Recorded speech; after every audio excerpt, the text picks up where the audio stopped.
Good morning to all of you. और आज का जो टॉपिक है वो है लेंसेज के बारे में हम लोगों को पढ़ना। लेंस वास्तव में दो कर्व्ड सरफेस से यानी दो वक्रीय सरफेसों से मिलकर बना हुआ पारदर्शी माध्यम होता है। पारदर्शी मतलब ट्रांसपेरेंट, तो ट्रांसपेरेंट मीडियम है लेंस। और जो दो वक्रीय पृष्ठों से मिलकर या कर्व्ड सरफेस से मिलकर बना हुआ, और ये दोनों ही पृष्ठें जो हैं वो अपवर्तक पृष्ठ होंगी। तो पिछले वाले जो टॉपिक्स में हमने दो तरह के कर्व्ड सरफेस पढ़ी थी। एक बाहर जो निकली हुई सरफेस थी उसको कह रहे थे हम कॉन्वेक्स स्फेरिकल सरफेस यानी उत्तल गोल। तो जो लेंस है वो दो पारदर्शी माध्यमों के कॉम्बिनेशन से मिलकर बना हुआ होगा। जैसा कि हमें डायग्राम में दिखाई दे रहा है, ये वाली जो सरफेस है वो कॉनकेव स्फेरिकल सरफेस है जिसको आप अवतल गोलीय पृष्ठ कहते हैं। इस पर खुद अपने आप हमें ऐसा दिखाई दे रहा है कि खुद पृष्ठ ये डिसाइड करता है कि प्रकाश की किरण का अपवर्तन के पश्चात मार्ग कैसा होगा, क्योंकि ये सरफेस अंदर की तरफ धसी हुई है। प्रकाश की समांतर या पैरेलल लाइट रे जब इस सरफेस से जब गुजरती है तो क्योंकि इसका घुमाव ऊपर की तरफ है सरफेस का, इस वजह से प्रकाश की किरण जो है वो ऊपर की तरफ निकल जाती है, जैसे मैंने डायग्राम में दिखाया ऊपर की तरफ एरो है। फिर उसके बाद जब हम कॉन्वेक्स स्फेरिकल सरफेस की बात करते हैं, उत्तल गोलीय पृष्ठ की, तो प्रिंसिपल एक्सिस के पैरेलल आने वाली जो लाइट रे है वो अपवर्तन के पश्चात मुख्य अक्ष की तरफ या प्रिंसिपल एक्सिस की तरफ फोकस होती है। तो जैसा कि इस कर्व्ड सरफेस का जो ओरिएंटेशन है, घुमाव है, वो नीचे की तरफ दिखाई दे रहा है एरो से, इसीलिए प्रकाश की किरण नीचे की तरफ चली जाती है। तो रियलिटी में whenever we are studying with the lens, then we will understand that lens is the combination of the two curved surface. One surface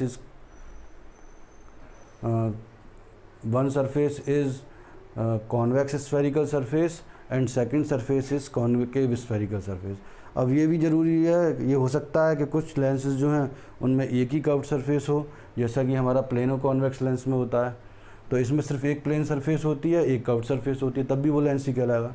lens की गोलीय आकृति यानी कर्व्ड सरफेस ही लेंस की आइडेंटिटी है। यदि एक ग्लास शीट को नॉर्मली आप ले लें और प्रकाश की किरण को पैरेलल लाइट रे को उसके ऊपर गिराएं, तो आप देखेंगे there is no deviation of light ray whenever it passes through the glass sheet. तो ग्लास शीट से गुजरने के बाद में लाइट रे में किसी भी तरह का डेविएशन नहीं होता है। इसके अलावा कर्व्ड सरफेस बन जाती हैं तो दो तरह के डेविएशन हो जाते हैं। एक प्रिंसिपल एक्सिस से दूर चली जाती है लाइट रे, उसको आप कॉनकेव स्फेरिकल सरफेस कहोगे, और एक नीचे की तरफ चली जाती है जिसको आप कॉन्वेक्स स्फेरिकल सरफेस कहोगे। तो देखिए, lens is a transparent homogeneous medium which is made up of two curved surface और वन कर्व्ड और one plane surface, that is known as the lens. और इट इज़ एसेंशियल, आवश्यक है कि lens जो है वो ट्रांसपेरेंट होगा। अब देखिए, on the basis of construction lenses are of two types. पहला है हमारे पास कॉन्वेक्स लेंस और दूसरा है कॉनकेव लेंस। पहले को बोलते हो उत्तल लेंस और दूसरे को क्या बोलते हो, अवतल लेंस। ये एक कर्व्ड सरफेस और इस दूसरी को, दोनों को कॉम्बिनेशन करोगे तो इस तरह से लेंस बनता है। ये वाली सरफेस जो है वो आपको कॉनकेव दिखाई दे रही है, ये वाली कॉन्वेक्स दिखाई दे रही है, दोनों को मिलाइए तो ये लेंस बनेगा। तो कॉन्वेक्स सरफेस कैसा हुआ, इस तरह का। तो ये बीच में तो मोटा दिखाई दे रहा है और किनारों पर कैसे दिखाई दे रहा है, पतला। तो बीच में मोटा और किनारों पे पतला, कॉन्वेक्स। और एक होता है कॉनकेव लेंस। तो कॉनकेव लेंस में छू के देखेंगे तो बीच में पतला होगा और किनारों पर मोटा होगा, उल्टा होता है। अब इनके भी तीन तीन पार्ट हैं। कॉन्वेक्स लेंस हो गया, एक हो गया हमारे पास में प्लेनो कॉन्वेक्स लेंस, और दूसरा अगला वाला होगा कॉनकेवो कॉन्वेक्स लेंस। इसको हिंदी में बोलते हैं समतलोत्तल, इसको बोलते हैं अवतलोत्तल। ऐसे इनके नामकरण हैं। इसको कॉनकेव लेंस बोलेंगे, अवतल लेंस, इसको प्लेनो कॉनकेव लेंस, समतलो अवतल, और इसको अवतलो उत्तल लेंस। अब इनके बारे में चर्चा और कर लें थोड़ी सी कि लेंसेज के बारे में, उनके ध्रुव कहाँ होते हैं, पोल कहाँ होते हैं। तो every lens have two poles. एक तो ये हो गया हमारे पास P1 और दूसरा क्या हो गया हमारे पास P2। यदि बच्चों इस वाले लेंस की बात करेंगे तो इसका P1 ये हो जाएगा, इसका P2 ये हो जाएगा। जब प्लेनों को कॉन्वेक्स लेंस की बात करेंगे, एक सरफेस जब समतल होती है तो उसका जो दूसरा जो ध्रुव है वो समतल, जैसे ये लाइन है तो दूसरा ध्रुव ये हो गया P2, और उसका रेडियस ऑफ कर्वेचर यदि आप R2 लिखोगे तो वो कितना होता है, इन्फिनिटी, क्योंकि ये सीधी रेखा जो है वो आगे चल के मुख्य अक्ष को कहीं भी आगे चल के नहीं काटती है, तो इसीलिए R2 बराबर इन्फिनिटी लिखते हैं। फिर उसके बाद कोई भी जो लेंस है उसकी कंस्ट्रक्शन को पढ़ें हम, तो जैसे ये हमारे पास दो कर्व्ड सरफेस से मिलकर बना हुआ है ये लेंस, और ये दो पोल हैं P1 और दूसरा पोल क्या है हमारे पास P2। तो लेंस वास्तव में दो गोलीय पृष्ठ के इंटरसेक्शन मतलब प्रतिच्छेदन से मिलकर बनी हुई इकाई होगी। तो एक गोला तो ये हो गया और एक गोला ये हो गया, दोनों को एक दूसरे के ऊपर ओवरलैप करिए तो ये वाला जो हिस्सा होगा वो क्या कहलाएगा, आपका लेंस कहलाएगा। तो एक डेफिनेशन ये भी बनाई जा सकती है कि दो ठोस गोले, कांच के गोलों को एक दूसरे के, या ग्लास की शीट को, दो ग्लास की शीट को, सर्कुलर ग्लास की शीट को एक दूसरे के ऊपर ओवरलैप करके रख दें तो जो कॉम्बिनेशन है वो क्या कहलाता है, लेंस कहलाता है। अब इसका केंद्र कहीं ये होगा तो इसको C2 कह देंगे, क्योंकि इसका मुंह इस साइड है तो इसके सामने केंद्र हो गया C2। तो पोल से और C2 तक के बीच का डिस्टेंस क्या कहलाएगा, R2, जिसको आप वक्रता त्रिज्या कहते हैं। इसी तरह से ये पोल P1 है तो इसका मुंह इस साइड है तो इसका केंद्र भी इस साइड हो जाएगा, तो ये हो जाएगा हमारे पास R1। तो किसी भी लेंस की दो वक्रता त्रिज्याएं होती हैं R1 और R2 जस्ट अपोजिट डायरेक्शन में, और वो अपने डायग्राम से देख सकते हैं आप। देखिए अब उत्तल लेंस जो होता है, कॉन्वेक्स लेंस जो है, उसके भी दो पार्ट देखने को मिल सकते हैं। एक कहलाता है हमारे पास double convex lens, double convex lens, और एक कहलाता है हमारे पास बाई कॉन्वेक्स लेंस। देखिए डबल कॉन्वेक्स लेंस में बच्चों रेडियस ऑफ कर्वेचर R1 और R2 जो हैं वो सेम नहीं होंगी। एक हो सकती है ज़्यादा कर्व लिए हो और एक हो सकती है उसका कर्वेचर कम हो, इस तरह से। तो उस केस में आप ये हो सकता है कि R1 मान लीजिए आपको 30 सेंटीमीटर दे रखी है और R2 आपके पास में 20 सेंटीमीटर दे रखी है। तो क्योंकि दोनों R1 और R2 जो हैं वो सेम नहीं हैं, इसीलिए इसे डबल कॉन्वेक्स लेंस कहेंगे। पर कुछ लेंसों में आपको देखने को मिलेगा कि R1 और R2 जो है दोनों क्या हैं, समान हैं। जैसे R1 बराबर R2 is equal to 20 centimetre, तो इसे बाई कॉन्वेक्स लेंगे, बाई कॉन्वेक्स लेंस कहेंगे। तो whenever the radius of curvature in the lens are same then it is said to be biconvex lens. और यदि radius of curvature same नहीं है तो इसको क्या कहेंगे, हम डबल कॉन्वेक्स लेंस कहेंगे। बात क्लियर हो गई है ना। अब देखिए इसमें अवतल लेंस में कैसे रेडियस ऑफ कर्वेचर दिखाएंगे, इसमें जस्ट अपोजिट होंगे। ये अवतल लेंस है, ऐसे करके ये दे रखा है आपको। तो इसके जो गोले हैं वो एक ये हो जाएगा हमारे पास सर्कुलर ग्लास शीट, एक सर्कुलर ग्लास शीट ही हो जाएगी। तो whenever two circular glass sheet is kept near to each other by giving some gap, दोनों में कुछ गैप रख दीजिए। तो ये वाला गैप वाला जो हिस्सा होगा, पहले तो प्रतिच्छेदित कर रहे थे, अब गैप कर दीजिए। तो ये वाला जो हिस्सा होगा उसको क्या कहेंगे हम, डबल कॉनकेव लेंस या कॉनकेव लेंस नॉर्मली कह सकते हैं। इसका पोल बच्चों P1 है तो इसका मुंह जो है देखिए इस साइड, ये मुंह जो है इस साइड है तो ये C1 हो जाएगा। तो इसीलिए इसको क्या कहोगे आप, R1। यहाँ पर देखो R1 इस साइड था, यहाँ पर उल्टा है। इसी तरह से इसका पोल P2 है तो इसका केंद्र C2 हो जाएगा, इसीलिए इसे क्या कहोगे, R2 कहोगे। अब जरा साइन कन्वेंशन भी साथ के साथ लगाना बता देता हूँ कि कहाँ R1 पॉजिटिव और कहाँ R2 नेगेटिव लिया जाएगा। तो देखिए यदि प्रकाश की जो किरण है ऐसे करके आई और अपवर्तन के पश्चात बाहर निकल जाएगी, तो पोल से और C1 तक के बीच का जो डिस्टेंस है वो प्रकाश की किरण के अपोजिट डायरेक्शन में लिया जा रहा है। इसीलिए बच्चों R1 बराबर यहाँ पे होगा -R। दूसरे वाले डायग्राम में लाइट रे की डायरेक्शन भी वही है और पोल से और C2 तक के बीच का भी डिस्टेंस वही है, इसीलिए R2 बराबर क्या लोगे, +R। ये साइन कन्वेंशन हो गया। इस वाले में देखिए कि यहाँ प्रकाश की किरण ऐसे आएगी और अपवर्तन के पश्चात नीचे चली जाएगी। तो यहाँ पर देखिए पोल से और C1 तक के बीच का डिस्टेंस जो है, ये लाइट रे इसी डायरेक्शन में और डिस्टेंस भी इसी डायरेक्शन में, तो R1 बराबर +R हो जाएगा। P2 से और C2 तक के बीच का डिस्टेंस यानी ये वाला R2, लाइट रे की डायरेक्शन के अपोजिट है, इसीलिए R2 बराबर हो जाएगा -KR।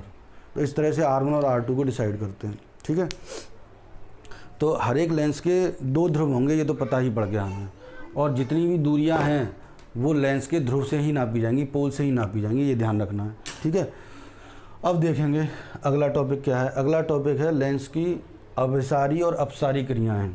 अभिसारी को कहते हैं हम कन्वर्जिंग पावर, और अपसारी को कहते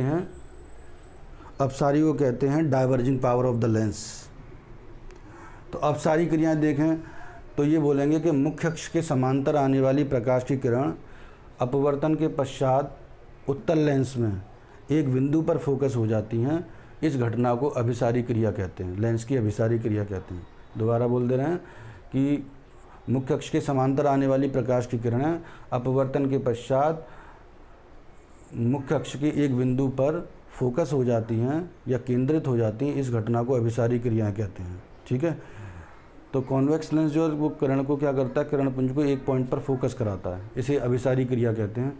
इंग्लिश में बोलते हैं the property of the lens by which the light ray which are parallel to the principal axis after refraction through the lens get focused at a one point is known as the converging power of lens. Diverging power of lens में देखिए अपसारी क्रिया में कि मुख्य अक्ष के समांतर आने वाली प्रकाश की किरणें अपवर्तन के पश्चात कहाँ चली जाती हैं, बाहर की तरफ चली जाती हैं। तो किरणें बाहर की तरफ फैल जाती हैं, इसीलिए इसे क्या कहते हैं, अपसारी क्रिया या डाइवर्जिंग पावर ऑफ लेंस कहते हैं।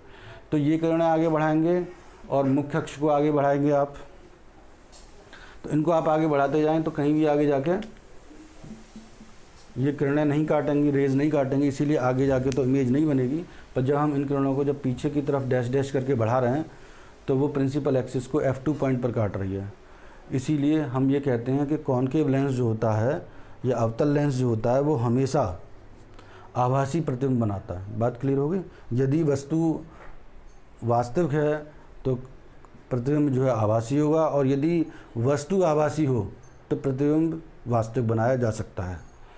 तो ये दोनों प्रॉपर्टी हो गई। अच्छा, ये प्रॉपर्टी होती क्यों है लेंस के अंदर, ये और जान लें कि कन्वर्जिंग पावर ऑफ लेंस और diverging power of lens lens की स्फेरिकल सरफेस के होने की वजह से होता है।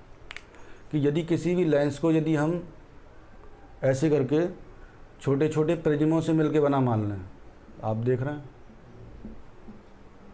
ऐसे करके मान लें, तो हम देखेंगे कि प्रिज्म कोण जो है यहाँ झुकाव सबसे ज़्यादा है, और यहाँ बीच में जो झुकाव जो है वो लगभग समतल प्लेट के बराबर है ना, प्लेन शीट जो है। तो प्लेन शीट में लाइट रे सीधे डायरेक्शन में चली जाती है, जबकि कर्व्ड सरफेस से लाइट रे जो है वो अलग। Good morning. तो सीधी रेखा में चली जाती है और समतल प्लेट से, और जब कोई झुकाव होता है तो झुकाव की वजह से प्रकाश की किरण अपने मार्ग से विचलित हो जाती है। तो देखिए यहाँ पर प्रकाश की किरण गिरेगी तो वो इस पाथ पर ना जाकर वो ऐसे करके डाइवर्ट हो जाएगी, इसे डेल्टा कहते हैं। जबकि इस हिस्से से गुजरने वाली जो लाइट रे है, क्योंकि समतल हिस्सा है ये वाला, बीच वाला लगभग ये वाला, इतने हिस्से को समतल ही तो मान सकते हो, तो यहाँ से विचलन नहीं होता, डेविएशन नहीं होता। इसीलिए प्रकाश की किरण जो है जैसे जैसे आप नीचे की तरफ बढ़ते जाते हो तो उनका विचलन लगातार कम होता जाता है, और बेस में बिल्कुल बीच में विचलन का मान शून्य हो जाता है। बाहर वाली जो रेज हैं बच्चों, उनको कहते हैं मार्जिनल रेज, मार्जिनल रेज। और जो प्रिंसिपल एक्सिस यानी मुख्य अक्ष के समांतर जाने वाली जो रेज होती हैं उनको क्या कहते हैं, पैरेलैक्सियल रेज। हिंदी में बोलते हैं उपाक्षी और अपाक्षी किरणें, ऐसे कुछ बोलते हैं। ठीक है, तो किरण के झुकाव का वजह जो है वो लेंस का गोलीय आकृति का होना है। आगे करते हैं, आगे फर्स्ट फोकस या प्रथम फोकस। देखिए ये उत्तल लेंस है, उत्तल लेंस के सामने कोई वस्तु रख दें और वस्तु रखने पर प्रकाश की किरण इस तरह से आएँ और अपवर्तन के पश्चात वो कहाँ चली जाएं, अनंत पर चली जाएं, इन्फिनिटी पर चली जाएं, तो जो पॉइंट है उसको क्या कहते हैं, फर्स्ट फोकस कहते हैं। हिंदी में इंग्लिश में बोलेंगे the point present on the principal axis after through the light ray which are coming from the, दोबारा बोलते हैं, कि the light ray which are coming from a given point on the principal axis after refraction through the lens becomes parallel to the principal axis, then that point is said to be first focus. तो first focus जो है वो real point है convex lens में, और concave lens में जो first focus है वो एक आभासी या अपरेंट पॉइंट है, वर्चुअल पॉइंट है। ये बात ध्यान रखनी है। तो ये जो प्रकाश की किरणें अनंत पर जो जाती हैं बच्चों, उन अनंत पर जाने वाली जो किरणों को हम इन्फिनिटी पर जाने वाली किरणें या समांतर किरणें भी कहते हैं। ठीक है, that's all for the day and have a nice day.